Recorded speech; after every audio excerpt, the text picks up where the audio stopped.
that are known for low taxes are now raising taxes to tackle growing deficits. These are not ordinary times, not for Ghana, not for Africa, and certainly not for the whole world. It's just like handing over power to NDC without a contest, straight away. Because the noise we made, and I threw my own words back when I said NDC went to IMF because of mismanagement of the party, the government, or the economy. So if NDP is going to IMF, what am I going to say? What am I going to say? So breaking the 8 is going to be tough. You cannot use the face of those who broke, who took us to IMF to break the 8.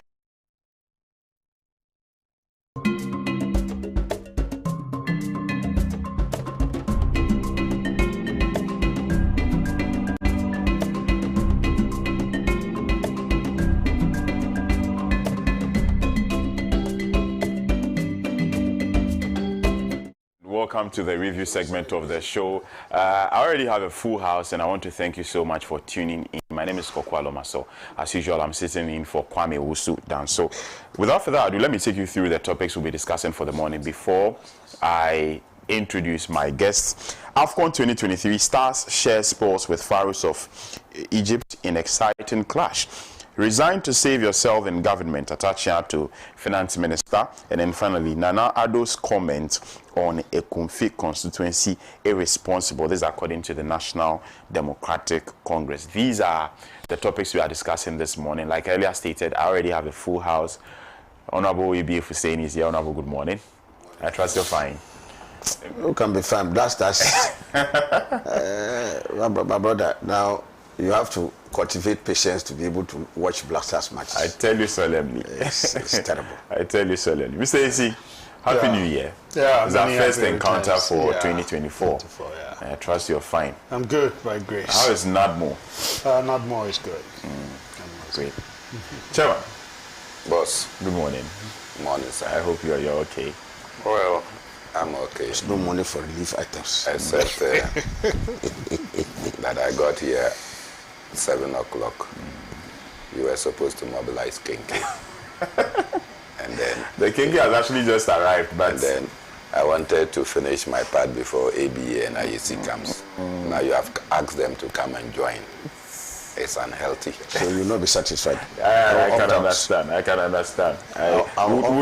We'll do the Kinky, you know, when the show, as soon as the show ends. Kind of for that as Kinky party. You know, right? You know, right? You know, right? Right. So that IEC will start saying that you see Let me remind you that we are live from our studios at number 48 Waneka Street in Abelempe, also in 46 other African countries via satellite. So those of you watching us in Nairobi, whether it is Lagos or Antananarivo in Madagascar or Nouakchott in Mauritania, Dakar in Senegal, Monrovia in Liberia. We want to thank you so much for tuning in. Like earlier stated, we shall be having conversations in relation to our senior national soccer team, the Black Stars of Ghana. Yesterday, they played their second game in the ongoing Africa Cup of Nations, and people like me were hopeful. I was very hopeful. I was very hopeful that the Stars were going to win. My exact prediction was that we're going to win by 2-1, and then Kudus was going to be on the score sheet. So in the first half, by the end of the first half, we'll go up, and we're hoping to build on that in the second half in order to amass all the 3 points. But that wasn't to be.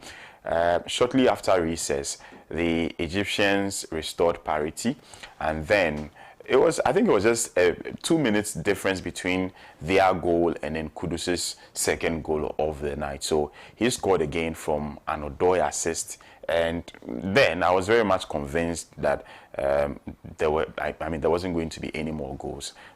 The fixture was going to end 2-1 in favor of the Black Stars of Ghana. But another blunder, a costly one for that matter, would ensure that Egypt restores parity. It ended 2-2, and Kudus having scored 2 goals, and I mean with that performance, he was man of the match. I think that would be the highlight or the takeaway from that game against Egypt. The very fact that Kudus, who didn't play against Cape Verde, he came to the party against Egypt and he played so well, got himself a brace on his Afcon debut. And I mean, the sky is the limit for this young man. But a lot of Ghanaians are disappointed because we had the Egyptians. Mo Salah was substituted in the first half of the game, and we're looking forward to winning it, but it wasn't to be. Let me start the conversation with Comrade Bernard Mona, who is a football person himself. I know he's quite a bit disappointed with the Black Stars showing yesterday. The very fact that we had the opportunity to win it, but I mean, we just scuppered our own efforts. Happy New Year to the Venerable ABF Husseini, whose constituency was the last I visited before getting to Accra. And on my way to the north, it was the first place to visit on the 26th of December 2023. And I just left there on Sunday after we attended the funeral adwa of Antimony on the Sunday morning. I was there with Haruna Idrisu, Murtala Mohammed, and a lot of other persons who, in one way or the other, had survived on the wache of Antimony. A very happy New Year to my non-courageous IEC, who declined to put a show at the Asemankase constituency when I was all rooting for him, knowing very well that despite our political differentiations, he would represent the people with dexterity. But don't forget to also add your broken promise to him. Oh, I did. I did my part of the bargain. I did the campaign on all platforms. This one, Kulisman said, thank you, I will chop. You have to empower him. I did all that I had to. Unfortunately, since our politics have overly been monetized, and the NADMO that he has is also working. He has never even seen relief items, but he has always spoken about relief items. So that is his predicament. I wish you well in the future. And of course to yourself. I think this is my second time meeting you. Exactly. The first time had to do with an interview. You decided to grant. Yeah. That said, I am not sure Ghanaians are disappointed. I will be very surprised if Ghanaians say they are disappointed. Whilst I was all out on my various media platforms, telling people that victory was assured, and you can still check on my status, my Facebook, my X handles, and what have you, where I indicated that yesterday was Destiny Day for the Black Stars and victory was assured. There were people who came laughing at me, and somehow at the Ministry of Interior, and I'm mentioning this specifically so that those who were there were in the range of about 15. And when I said the Black Stars were going to win, you could see the scorn with which people looked at me. It was as if I was coming from a different world. How could I imagine the Black Stars winning against the pharaohs of Egypt? In fact, a lady just told me off, and when I even said that, look, the after party will be in my house, they said yes, they will cherish the Black Star victory. And the after party, I will not even know where they are because they will celebrate by themselves. But it's unthinkable. I went to our volleyball training ground, and when I stated that, in fact, the national team is preparing, when I stated that the Black Stars were going to win, everybody just looked at me like, this guy, you are a mumu of the best planet. Then in the evening, I went to Elwak Sports Stadium. The same thing, nobody had any belief. I think we were only 2 of us. the milieu of people that had confidence that the Black Stars could win. And so, whilst we were there, Kudus has pulled his magic with the first goal. I started tooting my horn and saying that, 1. You know the response I got? Oh, I shouldn't worry, it will be 6-1 against us. Then they equalized. I didn't toot my horn. They started asking me, Chairman, how far? Right? That is to tell you the level of low spirit among Ghanaians. Kudus came back with a magic again in the 74th minute. And then I started my usual thing. Then everybody started laughing at me. When it was 2-2, I couldn't toot my horn again. I was in the company of Idrisu, Sorogo, and what have you, and the likes. Everybody was, and I said, I still had confidence the Black Stars could win. But in the worst scenario, at that point, I said, we could pull 2-2 up. I thought the Black Stars did a good job.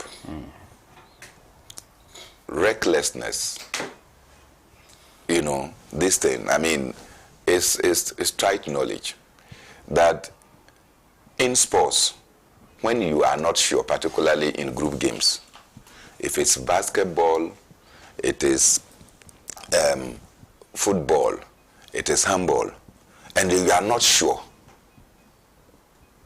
you don't pass the ball to an opaque. Yeah. Right. So if you are not sure, you kick the ball out. Let the people go and initiate a new process. But yesterday, you could see that even when we were not sure, we could not see clearly. We passed balls to the goalkeeper and then the opponent just lashed on them. They did not work for the goals that they got. So, We gave them the goals. We gifted them these 2 goals. What it shows is that there is character in the Black Stars. And as I said after the first game with Cape Verde, I was listening to the players. And that gave me the inspiration that the players would lift up their game. Because the players, after the first game, the man of the match, Jiku, stated that they underperformed, in spite of the fact that he was adjudged the man of the match. He said their quality is better than what they did. I listened to Dede and he was just down. I listened to about 3 of the players and they thought that they could have lifted their game beyond what they did. And so yesterday, I did not see that they underperformed. They lifted their game, and for a very long time, Ghana was leading in ball possession. This is a very long time that Ghana has led in ball possession. If I can count, I think in about 12 matches or so, we have always been the disadvantage when it comes to ball possession. So yesterday we took control of the game, but like in the Cape Verde game, we just gave opportunities to our opponent when they did not work for it. I'm hopeful that our game against Mozambique, they will lift up even better, because I can see determination in the faces of these young players. And I am confident that 2024 Afcon will come to Ghana. I was also pleasantly surprised that Nigeria was able to overcome the host nation, Cote d'Ivoire. And that tells us that this tournament is going to be exciting. There are no minnows any longer in football. I tell people, the day you underestimate any sportsman is the day that you see the greatest shock. And so we are not going to underestimate Mozambique. We are going to put in our best. Mozambique, they speak Portuguese. And Cape Verde, they speak Portuguese. So we should understand that they are also going to come at us like the Cape Verdeans did. But in the end, Ghana will triumph. Ghana will qualify from the group stages. And I am confident that we will bring the cup to Ghana, even amidst the low spirit that many Ghanaians have for the team. They did a good job. Kudos to Kudus. Kudos to Kudus. right. Mr. Isi, did you watch the match? I watched the first goal, and I went somewhere. When I got back, I was so tired. Then watched the first goal and I had to go and rest. Yeah. But were you impressed with the knowing little I you had saw? to get up early for this morning's program. Yeah, So. Yeah, and I was impressed. Yeah, good morning to my colleagues. Good morning to our viewers, yourself. Happy New Year to all of us. Yes, like Chairman said, I've really no hope in the Black Stars making it far in this competition. And in fact, when they were even going, to be honest with you, I thought we were just going to represent and come back. We're not going to make any impact. But what even killed it was our talisman not being in good shape to play. Yeah. And you know who our talisman is, Mohamed Kudus. Yeah. And so when I heard he was injured and he wasn't going to play, I even lost all the hope because, like it or not, he is now the real Ghanaian player on the international platform who is making Ghana, head of. So when I heard he's injured and he's not going to be able to play in the distance, more competitions, I lost all hopes. But I was excited when I heard that he will, his name has been added to the likely players for yesterday. Then I said, okay, the coach is taking a risk because if he is not fully recovered, and you want him to play against Egypt, then it's a risk he is willing to take to up the team spirit going forward. It was a very calculated risk. And so, well, I thought it was a risk worth taking because we lost the first match, and because most of us are not having much hope in the Black Stars, our spirits have even been dampened. And now, if you're going into the second match against Egypt, and then we have to risk it, you get it, and be able to prove to people that the Black Star is still a Black Star. Chris Hilton took that risk. I think it was a worthy risk that he took, and it paid off. Unfortunately, whilst I was trying to sleep, I heard go. So I thought, Ghana was 2 goals, ahead, but I didn't get up to, only for this morning to tune in to radio. I had 2-2, on multimedia, and I said, oh, okay. So the Black Stars, to be honest with you, it has gingered my spirit. It has reignited my enthusiasm and belief that they can do something. Because they were able to play Egypt the way they did yesterday, getting 2-2, because all of us, everybody, people have rated Egypt, the Pharaohs, 80% likely to take the trophy. You know that. The pundits have put that they stand 80% chance of winning the trophy for the 8th time. And so if Black Stars that most people have written off are able to hold them, unfortunately, as Chairman said, I've also heard it that I heard Kudus saying it was the goals were giveaways, okay, where the 2 goals from the Egyptians were giveaways. And so we need to do our corrections and then avoid that. We are going to meet Mozambique. It's a make or break. We need to win that because we are now at the bottom of the our group. I think we are at the bottom. We are third. We are third. Mozambique is at the bottom. Okay, thank God. If they don't play, They have a match today.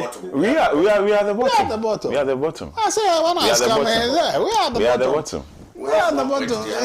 Yeah. So negative. We have goal. They haven't played their second match. We have a negative goal. We have a negative goal.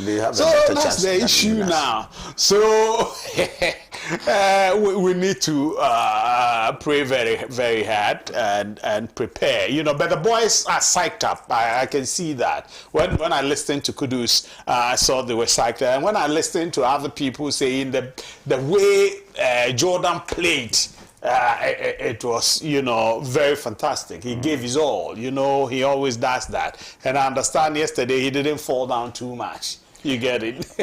That's according to I think that's his kind of play. He's mostly fouled. If you watch, because he possesses the ball, yes.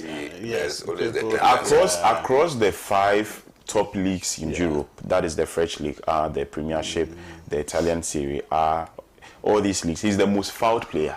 So he has won the most fouls, and he has the most dribbles of any player across Europe's top 5 leagues. So that's his kind of game. Yeah. He would possess the ball. So, and then, I mean, he frustrates the opponents. And that's good. You know, when you have somebody who holds the ball, he's able to see the striker's movement before he pushes the ball. And that helps, you know, when you have potent strikers and you have such a player, you're able to score. You get it.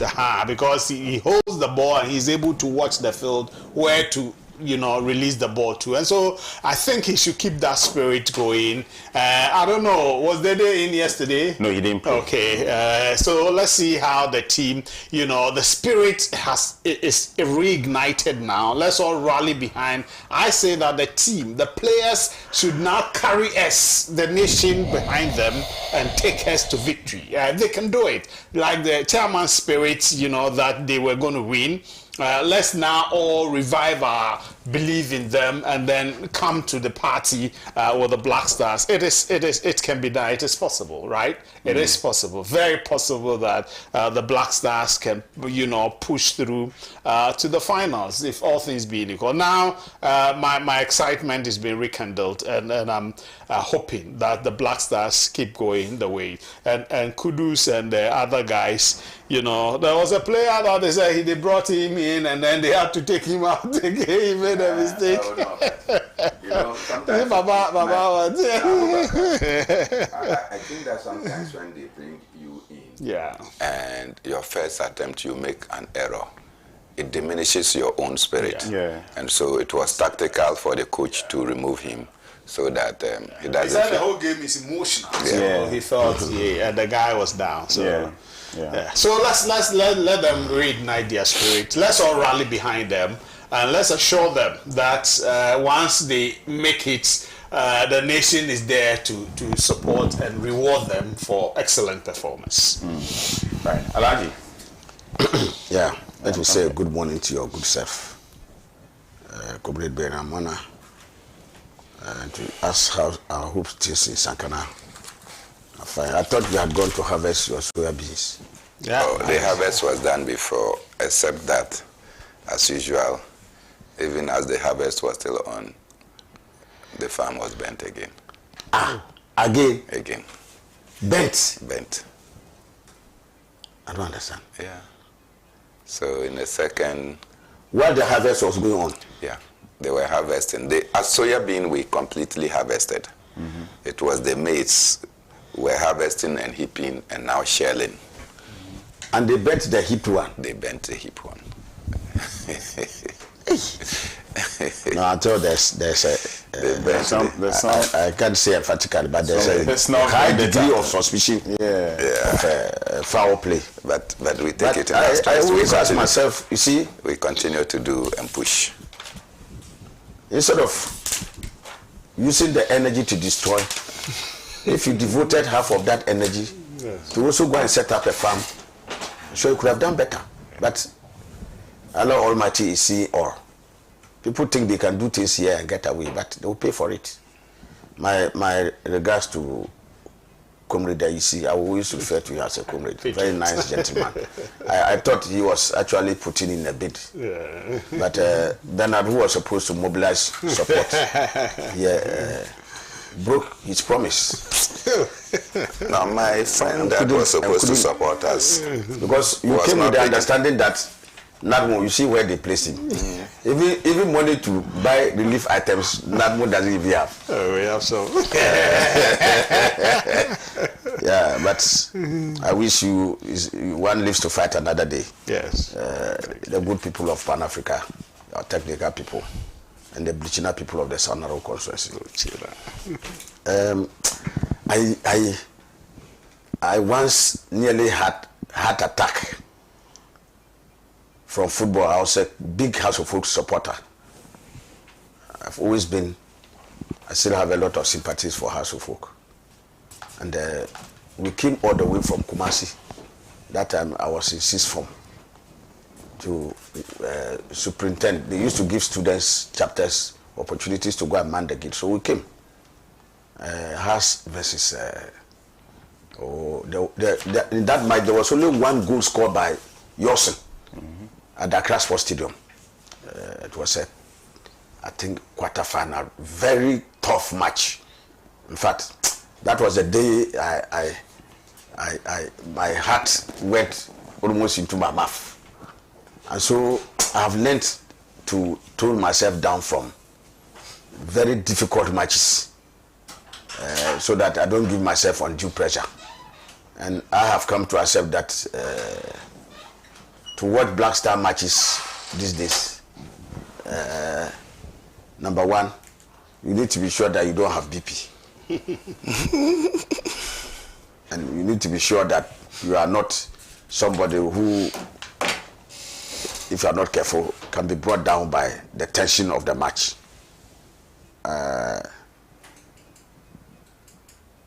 have always said that, you see, it is not the size of the man that matters in the fight. Bless. What I'm saying is that it's not the physical size of the man in the fights, but it is the size of the fights in the man in the fights. So how much of a size of fight is in you in the match? That is what it boils down to at the end of the day. And so I've always seen the farming of trophies of the Black Stars for quite some time now, as in addition to poor planning, strategy, coaching, all those other myriad of problems, to at the end of the day, how much of a fight our people want to put up in the game. That is what matters at the end of the day. And so honestly, this tournament, I have not been optimistic. I'm not optimistic that we'll go far in this tournament. I am not, if I have to be very honest with myself. And I know Ghanaians, you know, even before a fight, if you start conjecturing how you hold your opponent's leg and throw him down in the wrestling match, without factoring in how your opponent can also do to you, you run the high risk of losing the fight. Ghanaians have already started calculating to see, oh, if we're able to give Mozambique 2 goals or 3 goals, and Egypt goes to lose, or Egypt also, you started the permutations already. That is not a very good sign, even when you are not well advanced in the tournament. And so, looking back at yesterday's game, I let me salute Kudus for making the difference. If you see how he's going to do a quality goals, shooting from afar, you know, and giving the goalkeeper no chance to make anything.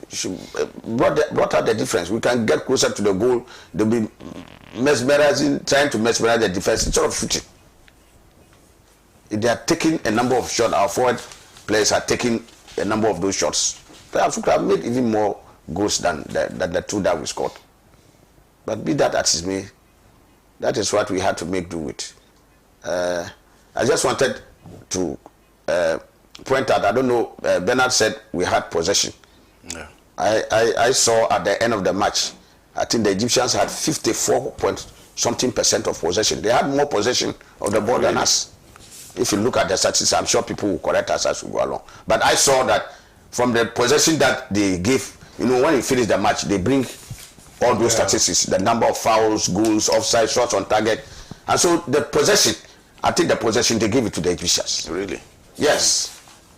They gave it to the Egyptians. So it tells us that we still have a lot to do to up our game. Now there's no Mino on the African continent. Look at Cape Verde. Yeah. Not only did they look previously, they beat us before in the was it a World Cup qualifier or something? They beat us before.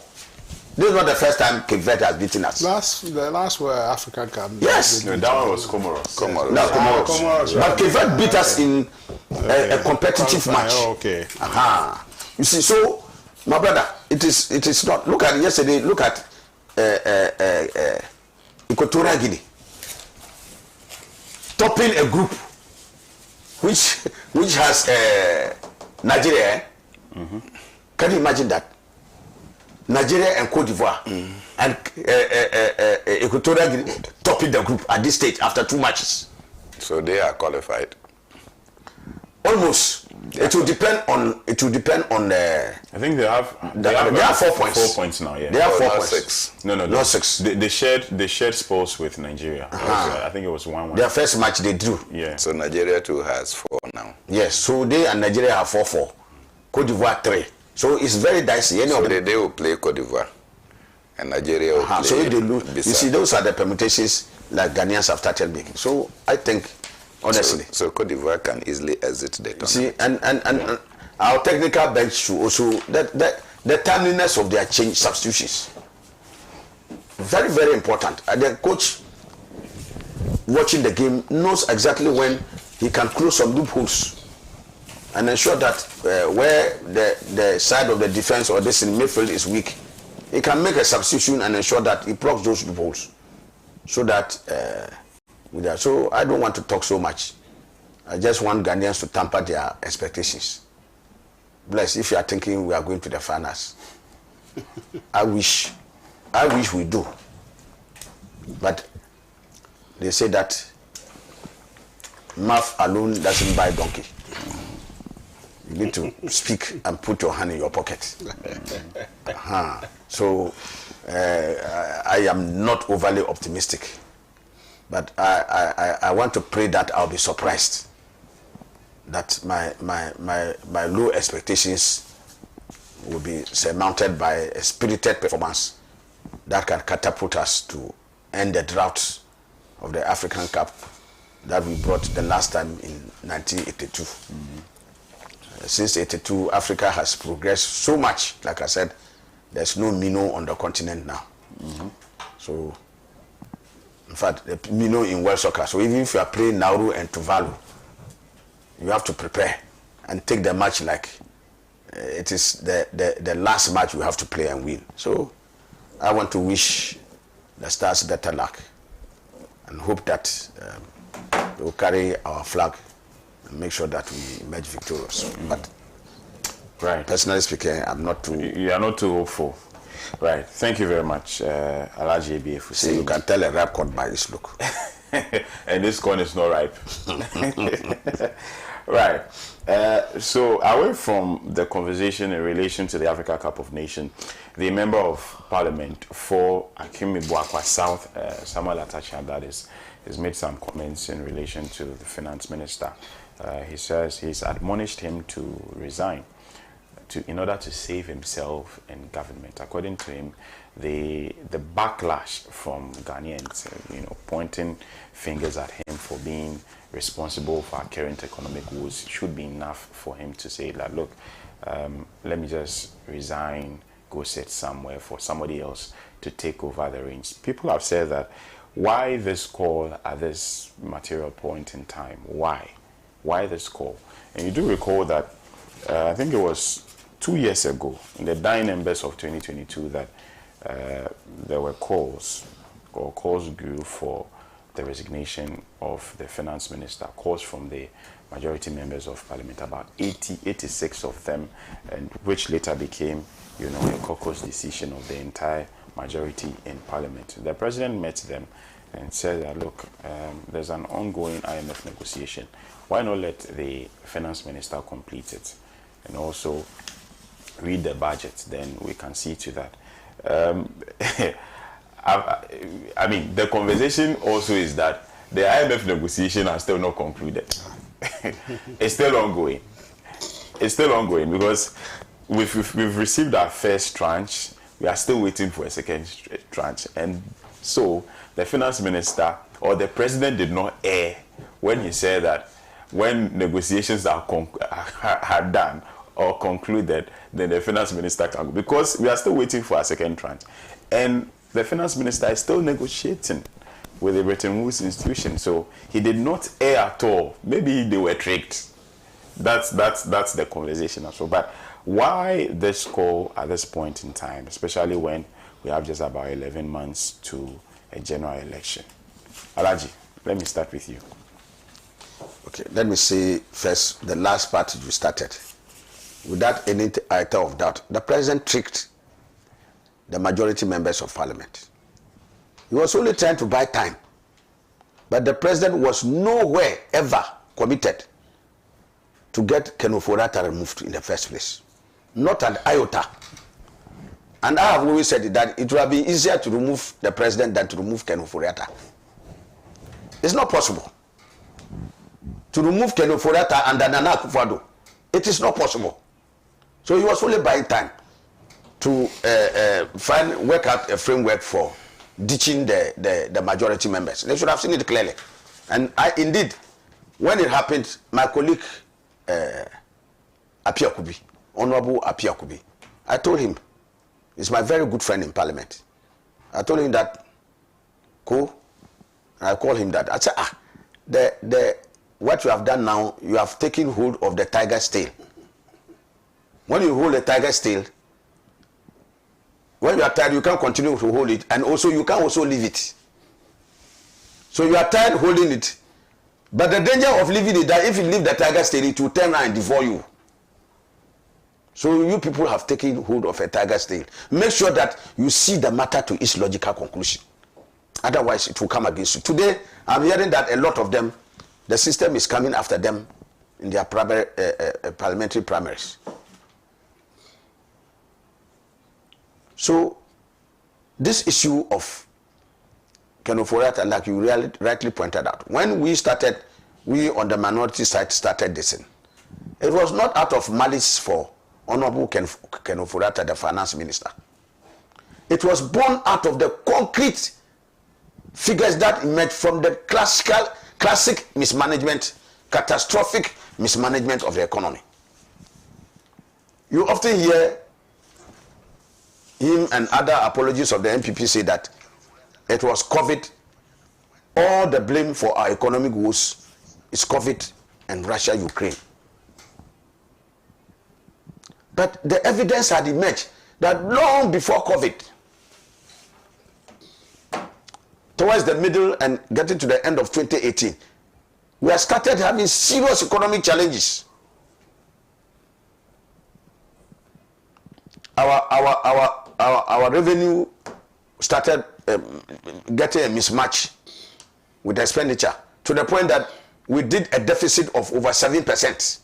When you do a deficit of over 7%, and take note, we have a fiscal responsibility act passed by Parliament that the finance minister cannot in any 1 year do more than 5% deficit. He did an over 7% deficit in 2018. Did we have COVID in 2018?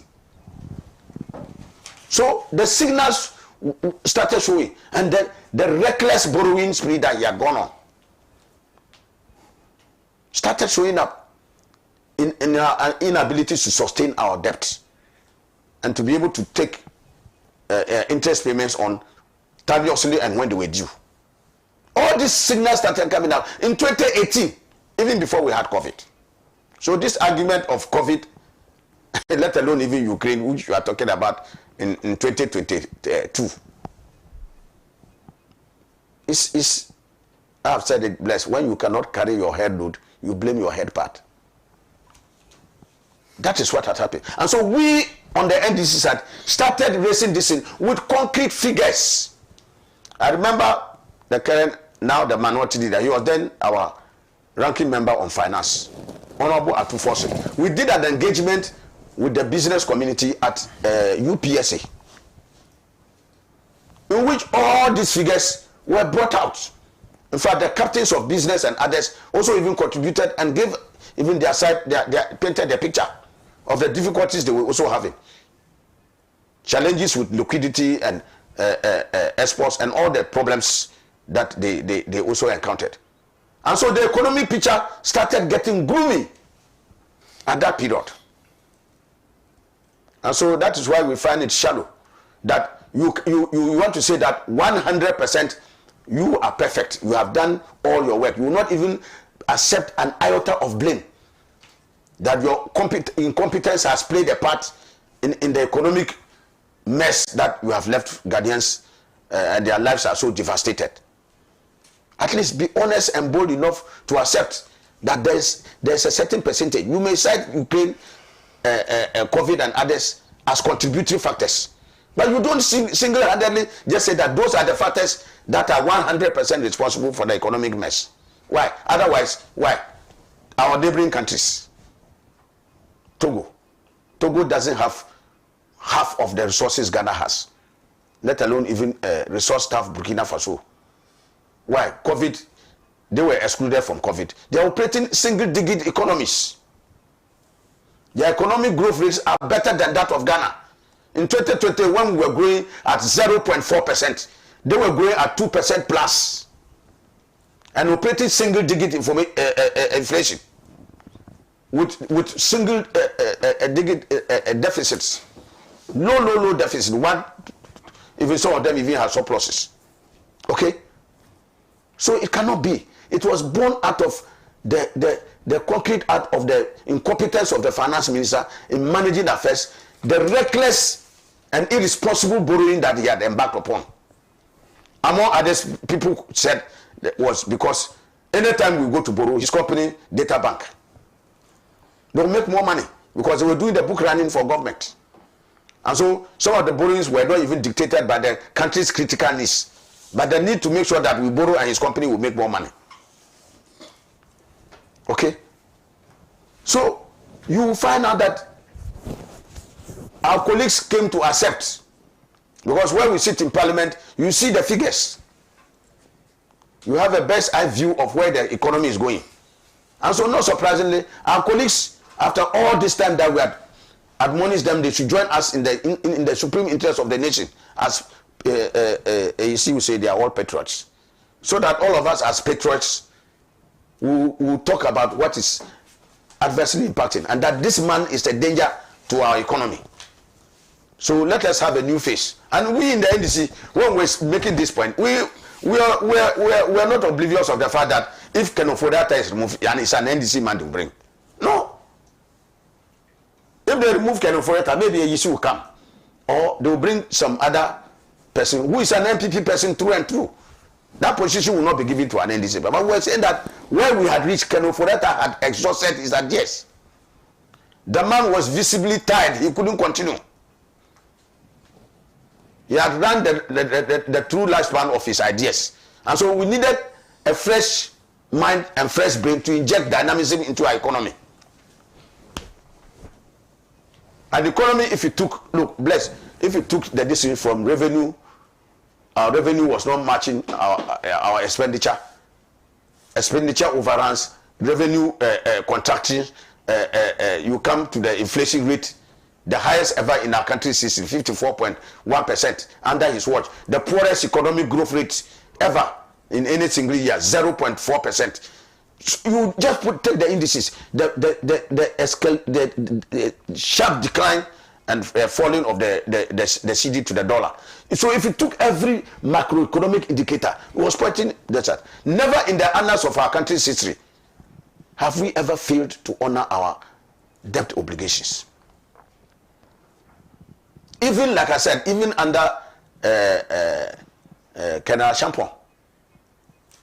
And I will always salute him for some of the great things he also did for this country. Operation Feed Yourself, that gave us national self-sufficiency and export. Even under them, when the military came and pronounced that, yet we won't pay our debts. It never happened. We scaled back.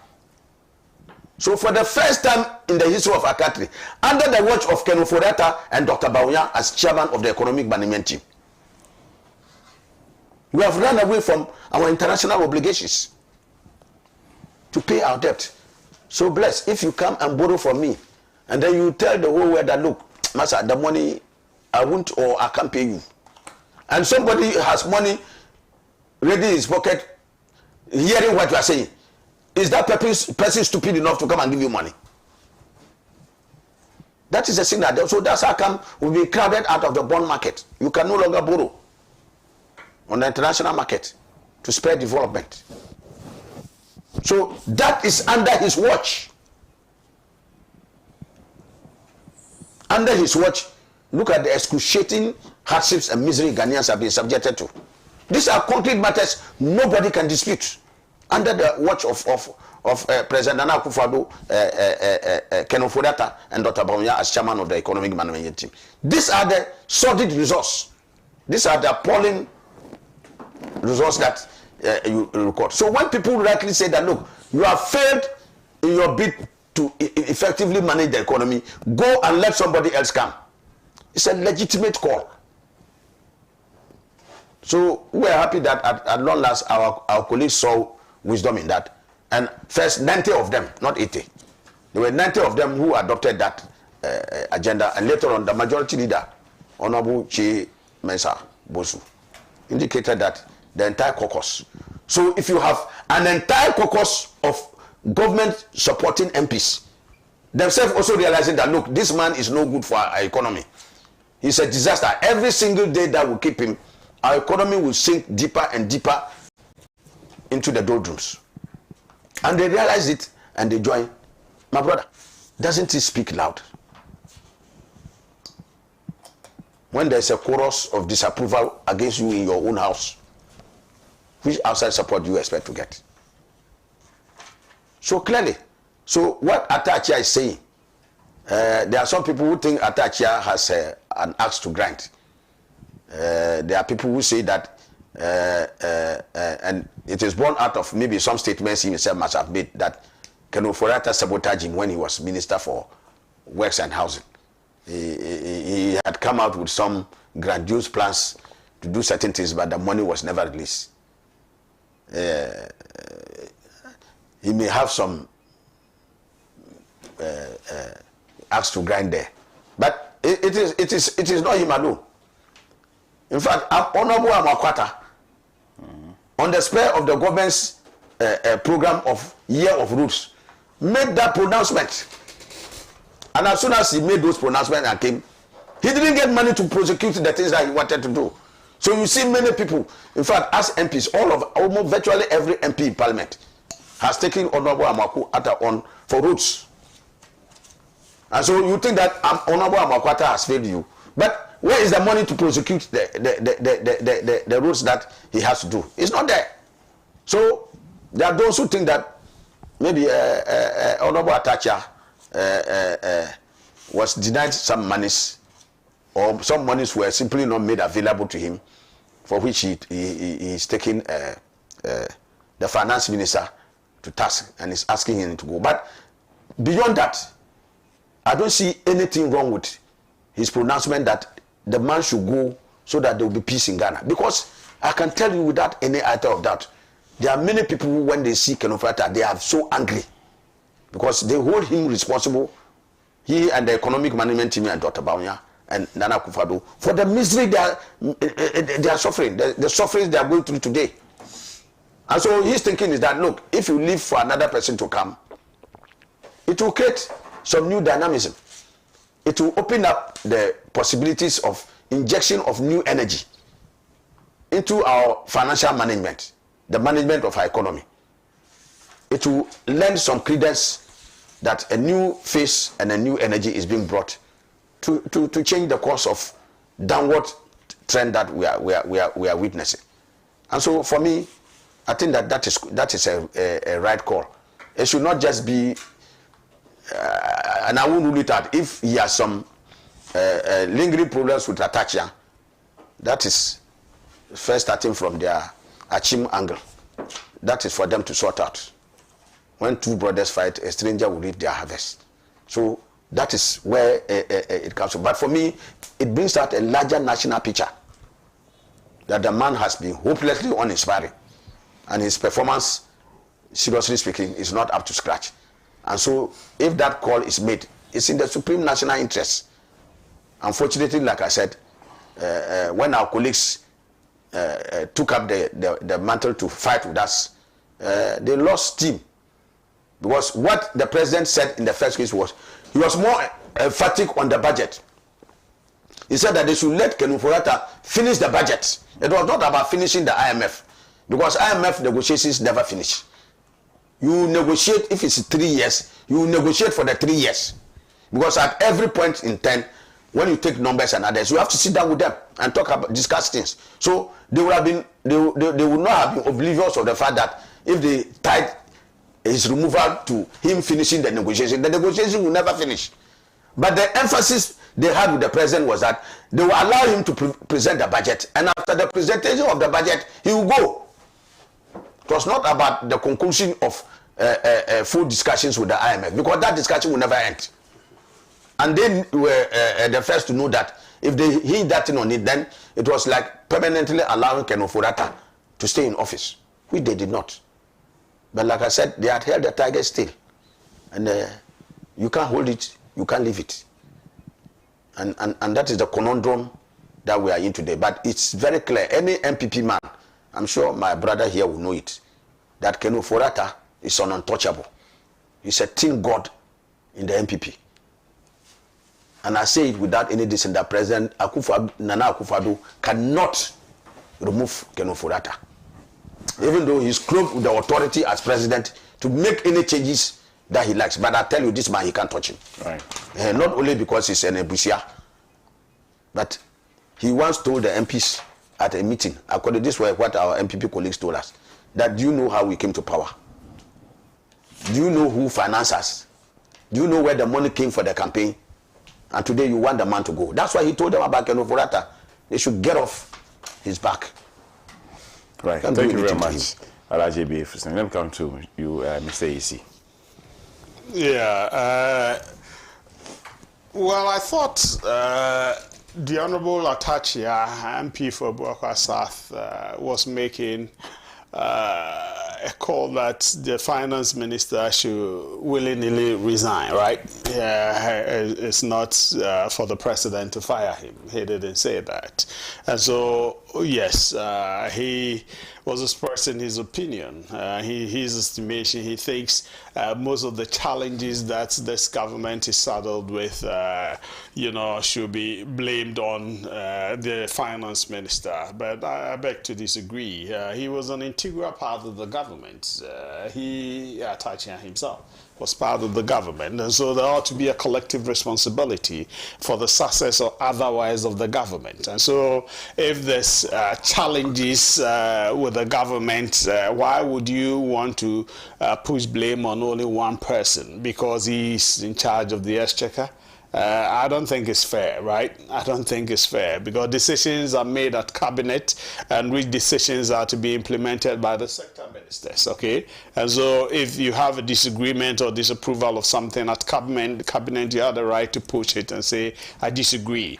But if collectively the decision is made and he is to implement it, you don't come back, having been a cabinet minister yourself, to say that the blame should be heaped on one person. I think it's unfair on the part of the Honorable Atachia to think that blames everything should be, because it's a government policy. This government decided to go on that tangent, which tangent is to roll out a lot of cost item. Bless, I have said that this government, we took on a lot of cost item. One district, one factory, free SH. These are all cost items that hitherto were not part of the government expenditure. You get it? And so we decided on our own that because we want to push the frontiers of development and bring comfort to the people and bring people from the poverty threshold, we are going to roll out these programs that will be beneficial to the people. And so when you say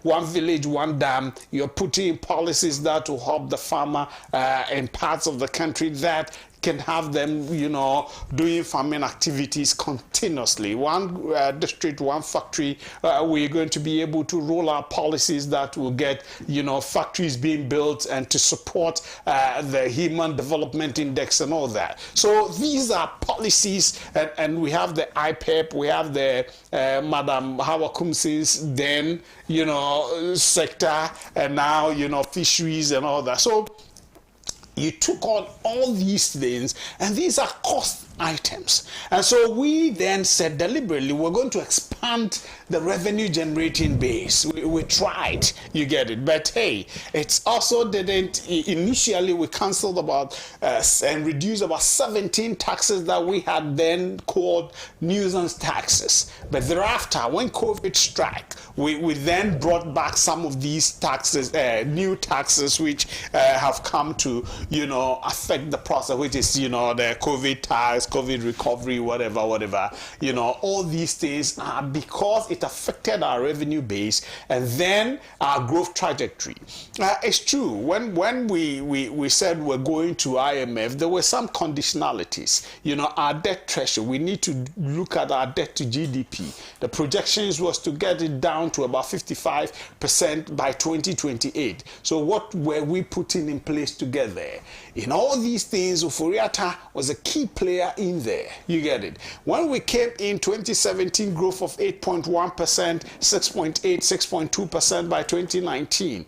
The same Ofori-Atta was there. Nobody blamed him that he was sinking the ship. Okay, we were excited when free SHS was rolled out. Everybody was excited because we were making the resources available. When inflation was single digit, we were all excited. Okay, so these were fine. He was steering the ship at the time, the financial ship. Nobody had problems with that. Okay, but when COVID struck and you shut your ports down for almost 1 year, what happens?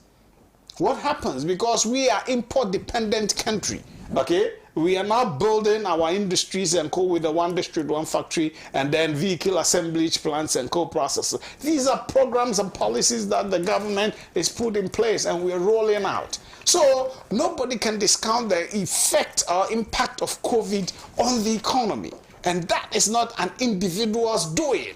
Okay, it's going to be unfair for anybody to say that because COVID struck and economically we're hit. A lot of the importers of our produce and co who were going to China to bring things and we're not getting access to go and bring those things, and therefore we're not paying duties and others. You blame Ofori-Atta for that? Okay? So please, let's look at when Russia, Ukraine started and we had the consequential effect. You blame Ofori-Atta for that. When we're going to IMF, I disagree with the Honorable ABA for saying that it got to do with budget. It's the negotiation. The president has said, let's finish with his IMF engagement. Okay, and people said no, we can. His deputy then, Dubois and co could go. You remember that? So it shouldn't be him. It can be any other person. Then the president said, let's finish with the IMF engagement. True. We've not finished with the IMF. The initial engagements have been done. We've got the first tranche. The second tranche, we've engaged the Paris Club, right? And all those people. So where we are, we are at the threshold of getting the second tranche being disbursed to us as a country. So we are on course. We are on course, and I am upbeat as we speak. Inflation, he's right, moved to about 54.1% as we speak. As of the last December inflation, it had come down to about 23.2. Blessed, right? It has come down. Inflation is nose diving. It's coming down, the last one. And so these are things that we are looking at, that we are putting measures in place. Revenue generation is getting better and better. This government, you remember the issue of SML recently, that investigation that they did. They had deliberate policies to plug the revenue leakages. Okay, it's similar was done in the telco sector. Okay, Kelny GVG's loophole plucking and co. That has improved on revenue generation. These are facts. Okay, so please, these are part of the finance ministry's policies and programs that are helping to up our revenues generation, and the engagement with this one too. District assemblies, property rates. Cool. These are, I have a document here, that they have created that will help, it's here. No, put it down.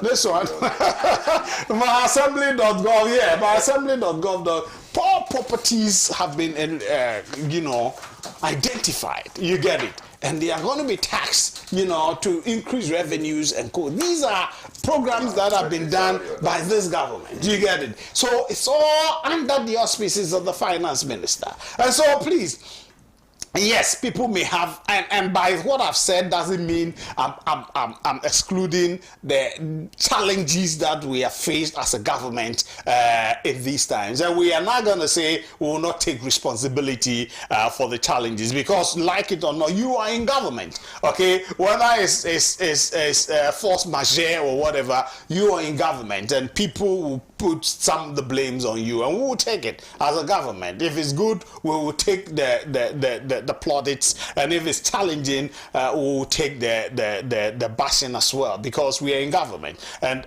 the good news is that a lot of Ghanaians appreciate the difficulties that have come about and what the government is doing to support the people. When the COVID issues came, the measures we put in place, did Togo do same? Okay, supporting his people and co. Okay, they have the understanding in France. What was the support from France for them? These are things that, what you are doing is completely different. Measures we put in place were completely different from measures Togo put in place, Cote d'Ivoire and co. And so we saw the warfare. That's what the president said. When a life is lost, we cannot bring it back. But when our economy is challenged, we can put measures to revive the economy. And we are putting measures in place to ensure that we revive the economy. Hence, our engagement with the IMF and things that we are post-COVID-19 growth, economic recovery and growth trajectory programs that we have put in place so that we'll be on the road to full recovery as a country. So, Ken Ofori-Atta resigning or not, that is his own responsibility, his call. But if you say the president should fire him, that's a different matter. The Honorable A.V. Fuseni, Member of Parliament, is right in saying about 90 members of Parliament had stood up to say the finance minister should resign then. There was engagement, the president actually engaged them, and there was amicable understanding that yes, let's finish with the IMF engagement, and then thereafter, we know, as you said, yeah, Blaise, you're right, this engagement is still going on. Second tranche is there, there's a third tranche engagement, so those things are there. It's ongoing, so let them have that engagement, let's finish, then we go, you get it. And so Ken Ofori-Atta himself believes he's doing well. Some people also in government believe the president who is given the mandate to appoint him has confidence, still has confidence in him. Okay, that, yes, the people like Atache and co also have a point that once we are in difficult, challenging situation, it will be proper if, he steps aside and a fresh person is brought in, the pressure or the tension will come down small. That is also a good case. You get it. You cannot discount that. But the one who is clothed with the power and authority to appoint the finance minister says he has absolute confidence in him to bring us back on track and to build to progress. And so what will you say? Because he has the final authority to decide. So let's leave. I think Atache is a citizen. He has his right to make his comment. And it's interesting that a cousin of the finance minister himself and a cousin of the president is openly making. It tells you how deep in democracy is within the MPP. You get it. People have the right to speak their mind, and they speak it freely. And he's spoken his mind. Nobody's chasing him or after his life, right? That's the kind of democracy we need to build. Whether you're my friend and co, when the thing is national interest, speak your mind and let's build together. As for the data and co, I disagree with Honorable A.B. Fuseni. By 2019, I disagree. Things were moving. Growth trajectory was good. You get it. 2020, we saw it. Negative growth. When you shut your economy for some time, how do you expect? When teachers are not working for 9 months within the year, you say you expect to measure growth index very positively? No. You get it. Sectors had shut down. The ports were virtually down.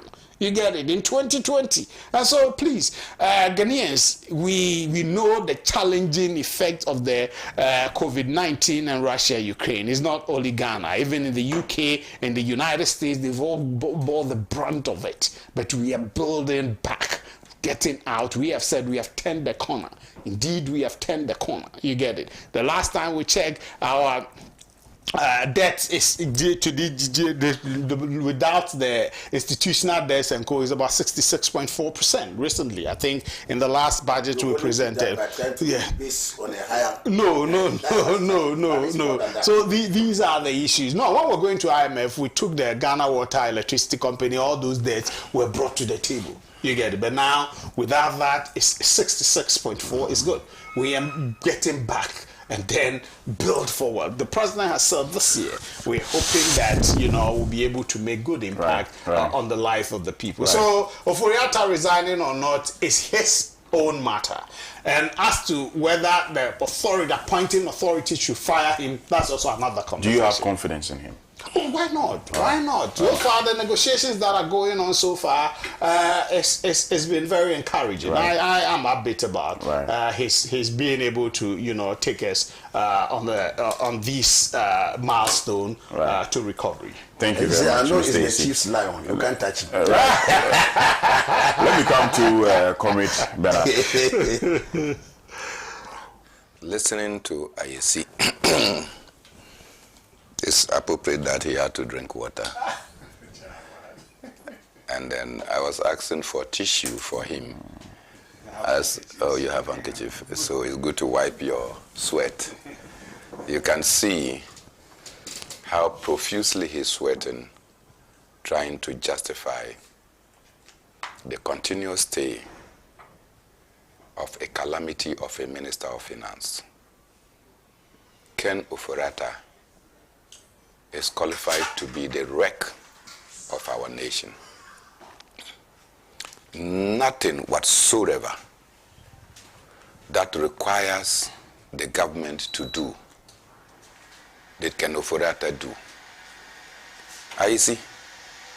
Except you want to tell me that President Nana Addo Dankwa Akufo-Addo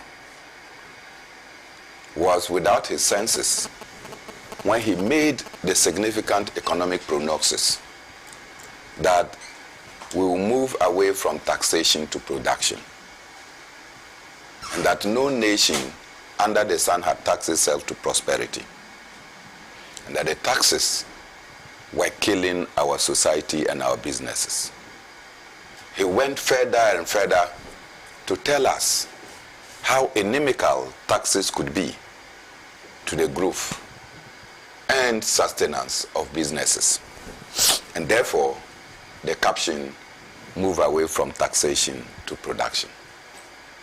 Except again you are telling me that President Akufo-Addo was without his senses when he indicated in eloquent language that this country was sitting on money. It was bad leadership that made us to be poor, and that Ghana needed not to borrow money from anywhere in order to overcome our development debacles.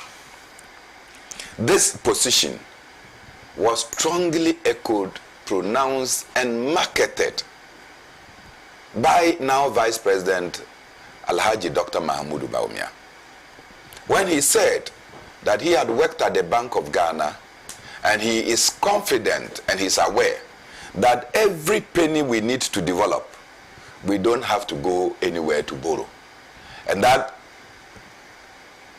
when the ex-Wal administration was talking about road infrastructural development, he indicated that all our roads, we have to go and borrow money to come and do. And that if we needed to develop road infrastructure in this country, all you needed to do was to toll the various sections of the road, you make the money and develop the roads. Today, you have a Ken Oforiatta who have flipped the table. The table, the legs are now up and the head is down. And you sit here and to tell us that Ken Oforiatta is a messiah. Indeed, we cannot differentiate between a Satan and a messiah.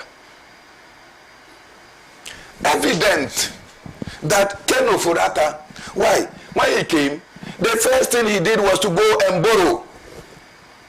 This is contrary to President Akufo-Addo's own avowed doctrine that we don't have to borrow. This doctrine was supported by the economic messiah, Alhaji Dr. Mahmoud Bawumia. Recall? So if Ken Ofori-Atta is borrowing, how is he our liberator and not the problem? Taxation, we sit here and we are told that to broaden tax base or our revenue base, it means that we should broaden taxes, right? Increase taxes, boot taxes, ensure that even people who have suffered from COVID-19, they pay taxes for suffering COVID-19. A sickness has befallen you, and then when you survive, you are to pay taxes for the sickness. Ken Ofori-Atta is bringing that and has brought that. The roads that we are supposed to toll, Ken Ofori-Atta has abolished the road tolls. And so we are out there. And we've been begging the IMF, the World Bank, and all credit agencies have pointed that the rate at which Ghana was borrowing under Ken Ofori-Atta Akufo-Addo, we were going to run a financial crisis. And the problems that led us to go to the IMF has nothing to do with COVID-19. It has everything to do with the fact that we have overborrowed and we're in a debt crisis. This is not new. This is not anything that anybody will have to say that it is not the case. Why? Is it not COVID-19 that made us to earn so much money? Part of the money of COVID-19 we have used to go and create a bank. The proceeds from COVID-19, right, the surplus, we have to use some to go and create a new bank. When existing banks even need retooling, we have the financial capacity to take COVID-19 money to go and start a new bank. Then you turn and blame the same COVID-19 for your economic predicaments. Ken Ofori-Atta is simply a colossus of a disaster. He has failed at every level. This arrogant or pompous minister had the gusto to tell every Ghanaian that why those of us who had seen that the economy was running in danger. I never believe in IMF. I never believe in any Bretton Woods institution as a panacea to the problems of our nation. Never. But Ken Ofori-Atta so believed that he came and said that why we will not go to the IMF, and that we or those who are proposing that he should go to the IMF, we are naysayers, and that we are the black star of Africa, the shining star. We will not go to IMF today. Today we will not go to IMF tomorrow. You see, you are sitting here to say that the IMF negotiations are going on well. The man who came and shouted that no way will Ghana ever front itself to the IMF. An organized Kiki party. Today, that man has led us into the IMF, into the lion's den. I have always had the belief that anytime you go to the IMF, it's like you are digging a grave. You go inside and you dig a grave. So as you try to come up, you fall back. And you are going deeper and deeper. And so when Ken Ofori-Atta said we will not go to the IMF, I thought I should believe him. But the man or the president compelled the Minister for Information, or this time not the Minister for Finance, but the president did not believe the Minister for Finance to come and announce that we are going to the IMF. So they asked Kojo Oppong Nkrumah to come and tell us that Mr. President has directed that Ghana should go to the IMF. Ken Ofori-Atta has run his mouth rough like diarrhea looking for the landlord in a compound house. All right.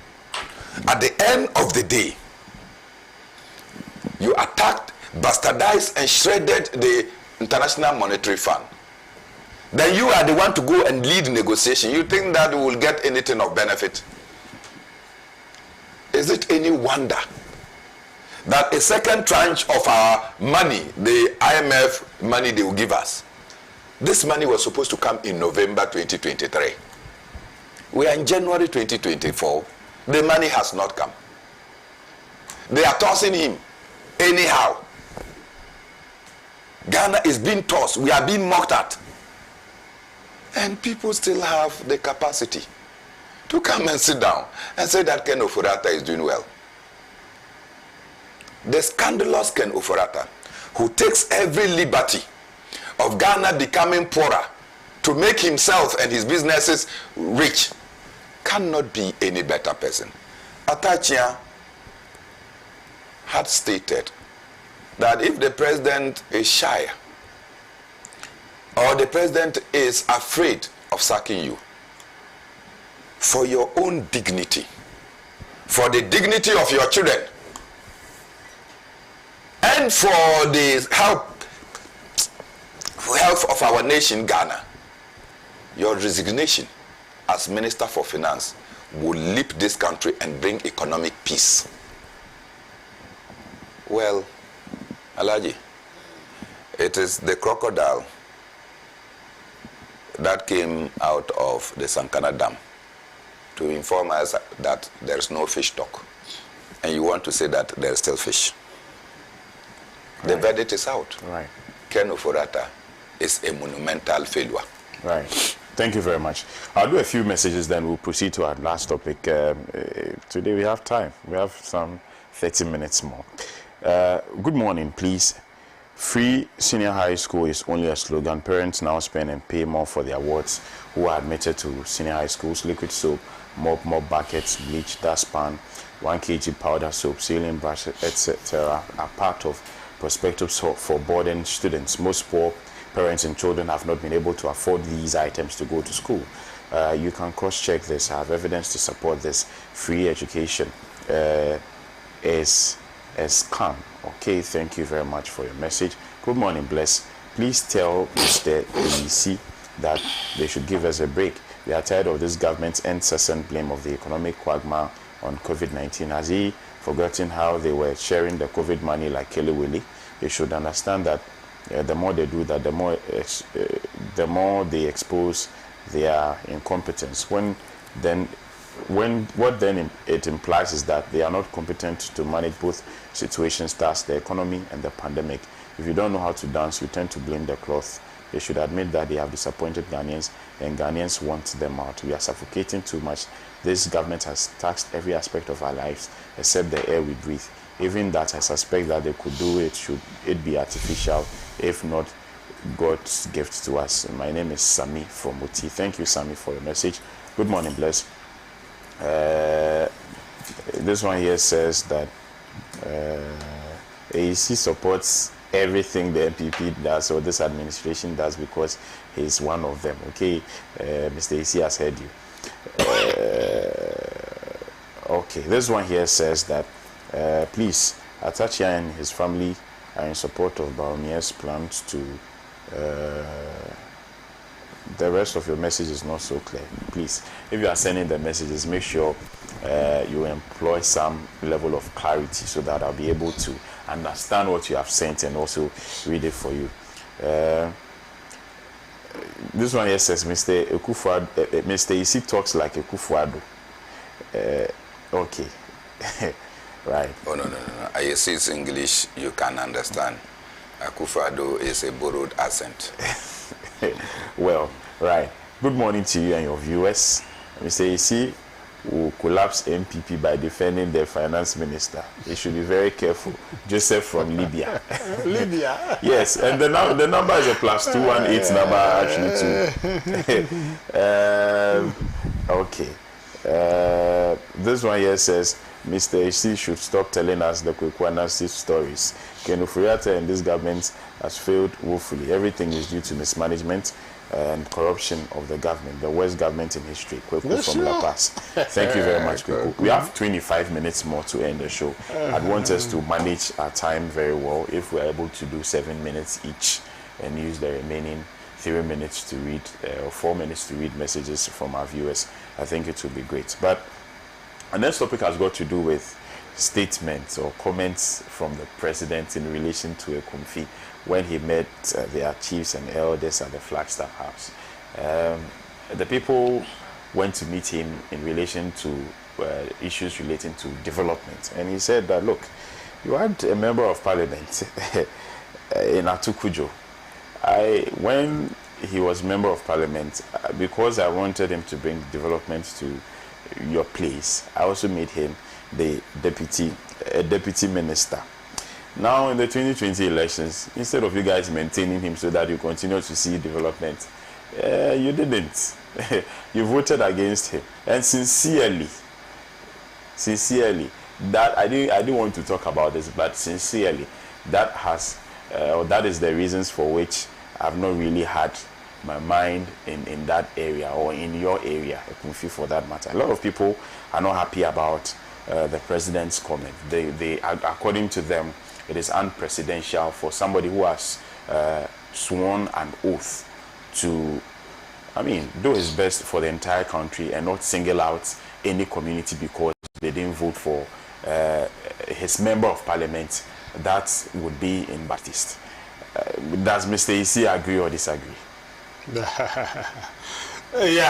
Before I respond to 7 minutes, by the way. Yes. Taxation to production is a process. It's not an event. And so if a government measures that are put in place, vehicle assemblage plants, one district, one factory, all those things are gradually to build a robust economy for us to be able to then transition into production and not focus too much on taxation. But in between time, you need to have the revenue to be able to move. And two, Yatisika also accommodate. It's important. That's how we are developing the iron ore sector, JADEC, okay, the steel, GISDEC, and cool. These are the things that this government is put in place to be able to, get revenues go. You see, Sino-Hydro engagement and all that. Unfortunately, COVID struck and things, and one area that stalled because of COVID, which people still disagree, chairman and co,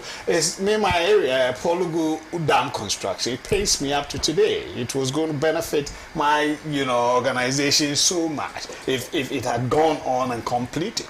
You get it, because we'll not be having the perennial going there to, so Polugu, it pays me up to today because Sino-Hydro and all those engagement. So let's come to issues of the engagement. The president he's a human being. He has a lighter side, We have lighter side engagement, and he's an honest and frank person. Okay? But this is not a light. It's a light thing, The people had gone there for autopsy for Professor Mills. That was the primary reasons they went there. That the autopsy of Professor Mills should be made given to them. Cool. The Queen Mother led a team, and they spoke frankly, and the president said, okay, it's within their rights to make that request. No problem with that. He doesn't have a problem with that. If they need to know, they will put processes in place to ensure that they get that. And true, he said, he gave them their own son that day. For the first time, Kumfi doesn't vote for the MPP, and for the first time they gave us the seats. Atukujo won it, and so the president also wanted to say thank you to them, but then he appointed him a deputy minister, thinking that is also going to engender development, and indeed it did. Kumfi is the first place that the president cut the sort for the one district, one factory. True or false? As we speak, Walmart has a Kumfi products in the United States. About 500 other shops and co in the US and across the globe. They have a Kumfi juice there. You get it. So, and it's produced from the Kumfi, the first, juice production factory that, as part of the first 1D1F that was built, and it's in the Kumfi. The president said, yes, when I gave you that, I thought you were going to show appreciation by renewing the mandate of your own son, but unfortunately you kicked him out, and that's why I also took my eye off a bit. He didn't say he's not going to develop their place. Our development trajectory, the MPs here, is the assemblies are developed continuously, right?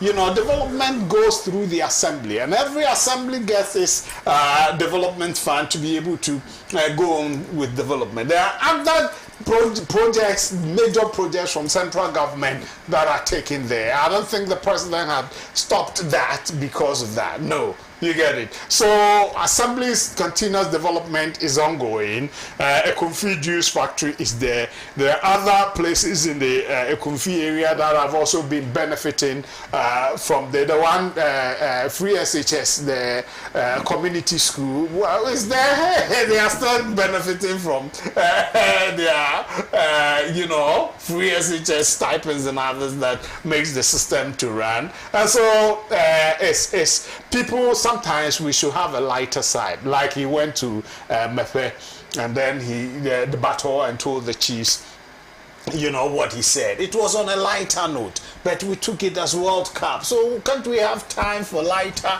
engagements? Okay, he says, if it's about, votes and co, I know this place, I won't get anything. But it's not about that. It's about the welfare of the people. The people are in difficult situation, and as the father of the nation, I'm here. You get it? But the difference is that the president is actually saying that I have ignored you because you didn't vote for my candidate. That's he said, yes, I took off my eyelid. He didn't say I've ignored you. He said I took off my eyelid. So that is you ignoring the person. No, if you take your leg off the pedal, doesn't mean that thing is not moving. I ignored you. He said sincerely. He said it. He said sincerely. Take your leg off the pedal and the car stop as well. He said sincerely. I should go so you don't have to let you stop. Yeah, but he expressed it again. They came, so he so he expressed it again. But it tells you that president is giving the lighter side of life. We need to engage. We are all people. It doesn't mean development is stopped completely. But let's again look at it. It's not so. You cannot stop development because district assemblies, every district must get its lesson, right?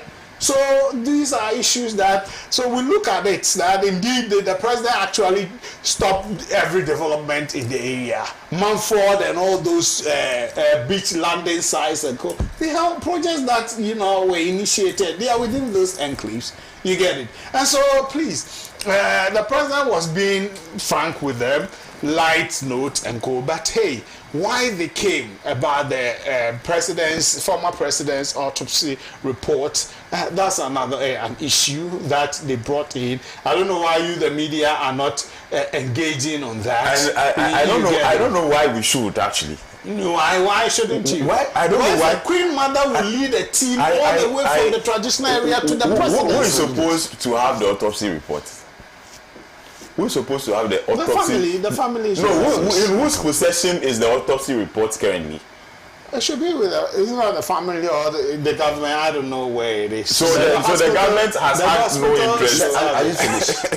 No, I'm not finished. You have 1 minute more, by the way. No, but finish with what you. No, I'm saying. My only question is that what is the relevance of this so-called report, and why should getting it now be so important? Hey, why can't they get it? Why can't they get it on any other day? And must they make a public fuss of it? Hey, that's the Queen Mother. It's not the president. The team. The Queen Mother led the team. It's so important. So does the president have? Why are we not giving it to the family? Does the president have the autopsy report? I don't know, but what is a report? Can he get it?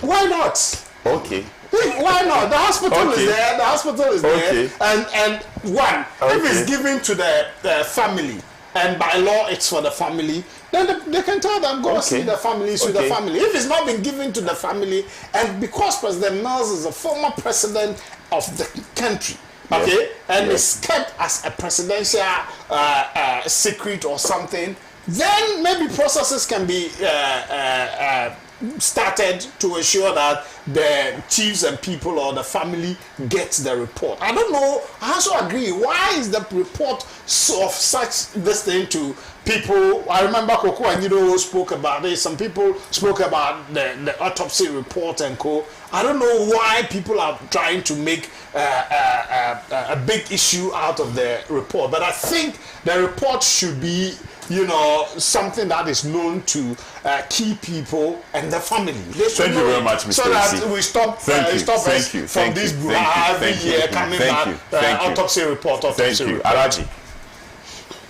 See, the Gumbers have been saying that if you set a trap of mischief and deceit, you will catch embarrassment and endless palaver. Say they who went to the Jubilee House to ask for autopsy. You see, I've always said it. You see, when you weep more than the bereaved, when you go to a funeral, and those who own the funeral, you cry. They themselves say it's okay, stop, and you continue crying. That you want to cry more than them. Yes. It's led by an ulterior motive, sinister ulterior motive. You are more interested in the autopsy report of somebody more than the family. That's the queen. And it's incredible. You see, and this thing comes out almost every election year.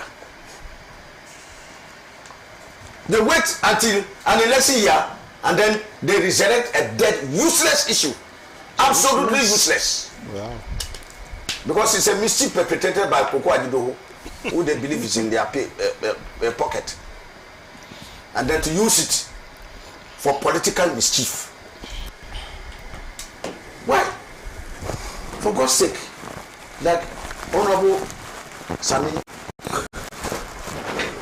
Mills, the late president's blood brother, and also I also listened to Dr. HEADMAN.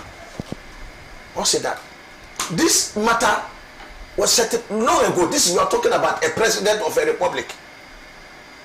For God's sake, not an ordinary man you go and bury without any decision.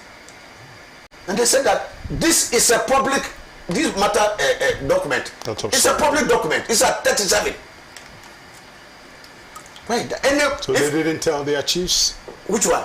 Which chiefs? HEADMAN and some. That's what I'm saying. That chiefs. It's a non-issue. All those who are supposed to know, know. It's a matter of record. And the president himself is lending himself to this cheap, mischievous thing that they brought. And I believe that it was cooked by the Jubilee House itself. They got Koko Adido to go and organize those people to come and say they want an autopsy report. Mother? Yes, it's inspired by the Jubilee House. Wow. They organized the whole thing and cooked it and used Koko Adido as a front to come and make that useless demand. Because it's clear. Like I said, 37 military hospital. Before they bury, you know it. When somebody, especially an important first citizen of the republic like His Excellency President Mills, an autopsy was conducted at 37. The government knows President Akufo-Addo sitting at the Jubilee House knows what is happening. He knows, and the record is available. Then you say, oh, I am going to see how we can look for it. Mischief. Most unfortunate. So a president of the republic didn't give it to their chiefs. That's another loose talk. Very, very sad. But is it for the chiefs? You see? So why are they demanding? That's what I'm saying. It's a matter of public record. If you go to 37, sure when it's there, and they know that it's there. The Jubilee House knows that it's there. Koko Adido knows that it's there. And then you come asking for this thing. Just because in the election year you want to bring down the former president and find a way of tying President Mahamat. That's all. Nothing. Sheer mischief. You see how he's backfiring. No, it's the chiefs. It's backfiring. The chiefs have done nothing. Which chief? Which chief? They came down, they want it. The media isn't interested. Because we are not. When J.B. Dokwa died, the Achim chief have gone to demand his autopsy report. Have they gone to demand his autopsy? Maybe they have it. Where did they? I say it's a matter of public record. Wow. Yes, it's a matter of public record. So they should stop wasting They have 3 They minutes. should stop wasting When time. pull it for us next week. I said 37. I've just indicated to you the source is there. 37. They did the autopsy and the report is available. Yes, they did it. Okay, they should stop this mischief. That's why I say that when they can't carry their head load, they are looking for their head part at blame. Because they are in such an economic mess, they have thrown Ghanaians into such a monumental mess. They are looking for an escape to find something topical to occupy them. Ghanaians are more brilliant than what we think. We are focusing on your abysmal failure and the plunging of Ghanaians into unprecedented levels of misery. Nobody will be bored by this useless attempt that you've gotten Koko Ajidowa as a proxy to perpetrate. He wasn't part of it. But after the president, you see, I've said it. If an elder patronizes the play of children, he will carry their drum. I'm very sad to know that the president, especially, is pensioned for loose stocks. Wow. Yes, it's amazing. And you say, I wish you had access to the president. You could have offered wise counsel. Wow. But many of the people don't want to tell him. Because when you attain a certain stature, a certain maturity, a certain age, there are certain things you don't say. Okay? Such as he has spoken in recent times. Serious verbal diarrhea about many things that he should not be saying, that he's saying. You remember, in the run-up to the 2020 election, he went to the voters and told the voters that they have been voting one way. Yes. They should stop that one-way voting. He is not aware that some other people vote one way. It's voters that you go and tell them that they are voting one way. Change your one-way voting. When there was flood, imagine, and you see, you work at Landmo. I'm sure you had the opportunity going around to see the plight of Ghanaians. I was there. The plight of the voter. I know that you were there, and after you, I know that you have even worked for some of them. People went. So you have a president of a republic who, in the first case, ran away from the disaster. He didn't go there. He waited for how long? He was outside the country. No, it happened before he went out. They opened the steel gates, I think 2 or 3 days before he traveled. It didn't have the effect. He was there. It had the effect. No. When they opened the steel gates, the following day, it started manifesting. It was clear. He ran away from the disaster, traveled abroad to go and chill. And when the people were in this thing, chill? Yes, he had been taking our taxis to go and chill. You remember he went to watch Tottenham Hotspur. Yeah. That is his team. That was his private. He took private. He took a private jet, costing us $25,000 an hour. Is that his private thing? So he left the people to go and chill. And when the matter came back, and there was a chorus, there was a national outcry, he decided to go. And when he went, what did he say? This terrible, regrettable, unfortunate statement that he went to make. That if it were because of the votes that you vote for me, I wouldn't have come here. How can the president talk like this? Loose talk. How is that loose? Very loose. You go and people are suffering this hardship, this misery, and you look them in the face and tell them that if you hadn't been for other things, you don't have come because they don't vote for you. What does vote come in here? When the magnitude of suffering of the people, you are looking them in the face, you are seeing the misery in their eyes, and you are talking about, is that the place to go and talk about vote? A walking stick is long, but we have where you hold it. If you hold it wrongly, it becomes an offensive tool. Right, Alaji, thank you very much. So I beg you, I'm just going to land. So those working on our president, they have failed woefully. Because the president has engaged in this one too many. You know, he went and told Mepe Chief that if when they were appealing for the school to be completed, for them to use it, he told them that they should go and use their money. Aflau Chief, sorry. He said they should go and use their money. A president talking like this. He had done 98%. In fact, he could have even done 99.9%. You know thank you very much. propaganda. You shouldn't tell the chief that he should come and use his money. Let me He should use his money to come and Chairman. The chief was 98. A president doesn't talk usually like that. Right. Who stock is basically like the stock. Right. The moment we say it, Cheche Baru Yetoa. The president should not be engaging in cheche. There's another program in Accra. I see you cry him. Yes, but I'm just saying Get that. it. I'm just saying that. Right. Look, Right. Thank you. Thank you, Gentlemen. There are lighter notes to say. But yeah, if you go to mourn somebody, I'm just giving you an example. I can't talk when If you go to mourn with somebody, Yes. and in the middle of the funeral, you don't crack jokes. Alaji, thank you very much. Because Our time is nearly up. We have just 6 minutes. Alaji, you have just 6 minutes. You know that, but you don't say that. Chairman will proceed. You don't say that. The president didn't say that. So I think that the president. He said he took his eyes off. First and foremost. I beg you. First and foremost. I believe the president has violated the constitution of this First republic, and foremost. for which he should be impeached. Right. Because he swore an oath to do good by all manner of people. Right. Yes. And he's discriminating against them. Right. He says he will not develop the place before you vote them. That's what he said. I believe that honestly the president should be. That's fine. Assembly for Mr. EC. Our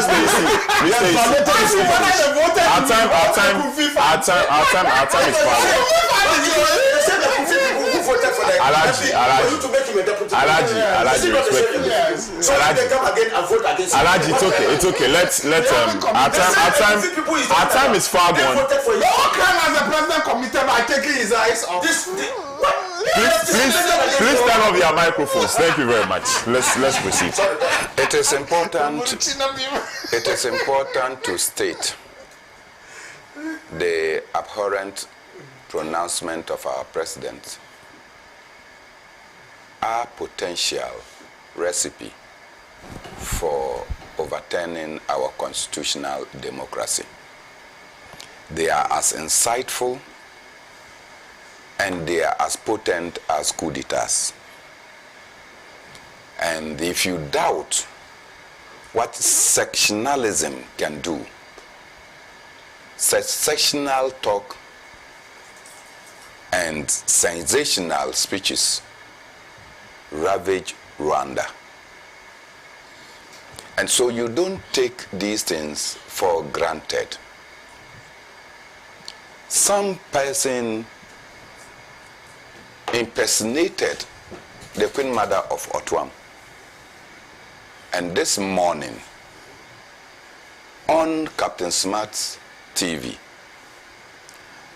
where the Queen Mother was interviewed, the Queen Mother said, this is the second time this particular lady... She's not the Queen Mother. Yes, she's not the Queen Mother. She should be arrested. This is the second time that she has styled herself as Queen Mother. She should be arrested. And gone to make such pronouncement, and that on the first instance, she had to apologize. And just this morning, the chief of Otwam called, and she is there apologizing. They should arrest her. Right? Son. That President Akufo-Addo will not do due diligence. You are talking about chiefs and people. Where was Asamoah Boatin? Where was Asamoah Boatin in this, Alaji? Yes, the minister. The minister responsible for chieftaincy and religious affairs. Yeah. That chiefs or queens are going to meet the president, and the minister is not involved in it, should tell you the kind of government we are running. Look, no showmanship will take away from basic and core standards of leadership.